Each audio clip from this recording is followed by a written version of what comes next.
I am on my way to Calle Real. It's the old business district downtown.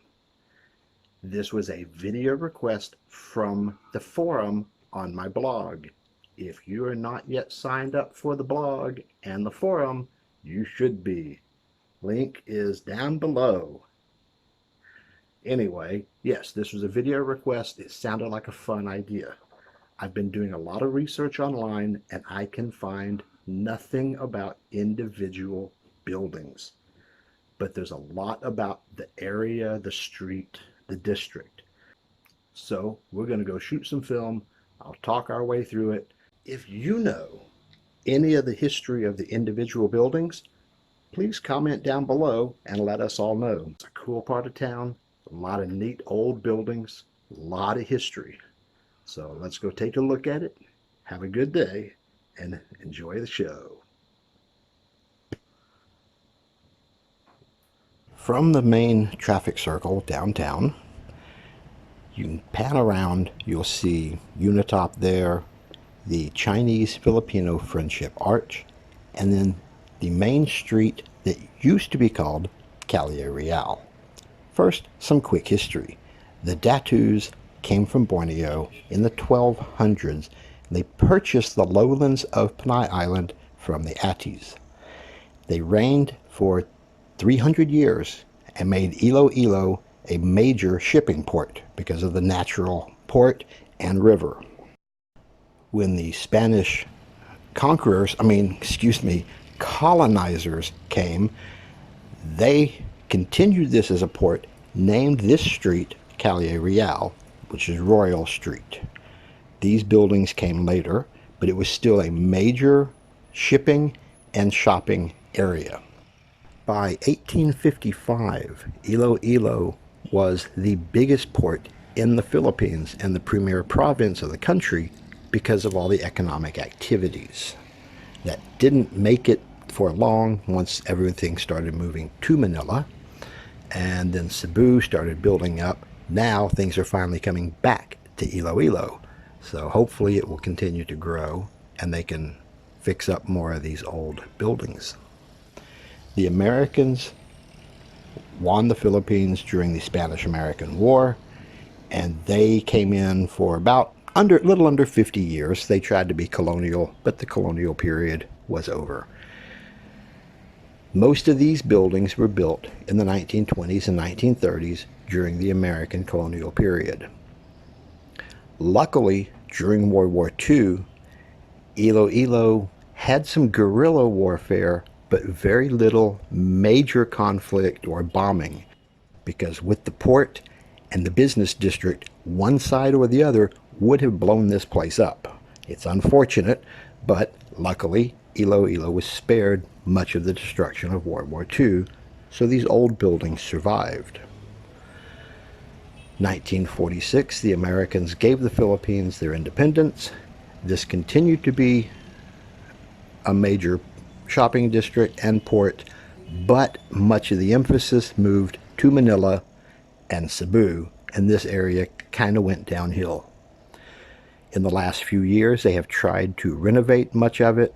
They've fixed a bunch of the buildings up. They moved a lot of the wiring underground to clean it up.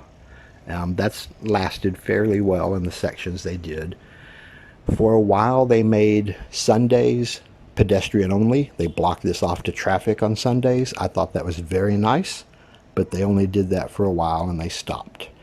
The Chamber of Commerce wanted to make the Sunday pedestrian only permanent, but the city opted not. It's still a big shopping area, but it's mostly these smaller shops. This is one of my favorite bookstores, and there's a lot of restaurants. Some of these you can see, though, down the first floor is just regular stores, Chinese knockoff clothes and shoes. It's not anything real special anymore. But the upstairs of these buildings, I have no idea what's in them. From here, you can see Customs House, which is the main post office, the park, and another view of the street. It goes for about 3 blocks. It's some really neat old buildings. I wanted to go into this museum. This building was redone and turned into a economic history museum, but they're closed on Mondays. So I will come back later and make that its own video. Here's a plaque from 2014. I cannot read it. I hope you can. But it was declaring this whole district as Calle Real District.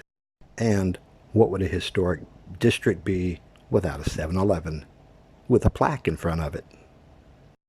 The E.R. Villanueva building from 1927 was the International Hotel. It fell into disuse, it deteriorated somewhat, but in 2012 was restored during part of the major overhaul of this district. There are numerous buildings that are named and dated: the Regent Building, the Javeliana Building, and there's like 3 different Villanueva buildings. That family must have had some money. I don't think this building is particularly old. I just like that big eagle on it. And of course there's always Jollibee. Unfortunately, when this area went downhill, a lot of things moved in that were questionable. Next to this building is the, I don't know how you pronounce Paraiso Club. It is a gay strip club, and next door to it are 5 or 6 KTVs. They're supposed to be karaoke bars, but from the people I've talked to, they are very expensive hooker bars. A few years ago, Mayor Mabilog did a lot to clean this area up. There were a lot of pimps and drug dealers, streetwalkers. He got rid of all of them. He cleaned this area up a lot. I don't know if they're going to do anything about these bars, but they are aimed at the locals, not the tourists. But I really enjoy coming down here. The shopping is kind of fun. It's got a lot of neat little shops. There's this is where you come if you need any fabrics or any sewing notions. There's a lot of good areas here between here and the Central Market. The Calle Real District now incorporates Aldegar, Guanco, Isnart, J. Mbasa, and Mapa streets. J. Mbasa is this main street with the older buildings and is what was called Calle Real. Now it is just the entire shopping district shares that name. Calle Real has been a major shipping and business center for 700 years. It has fallen into some disuse, and I would like to see it get built back up to its former glory.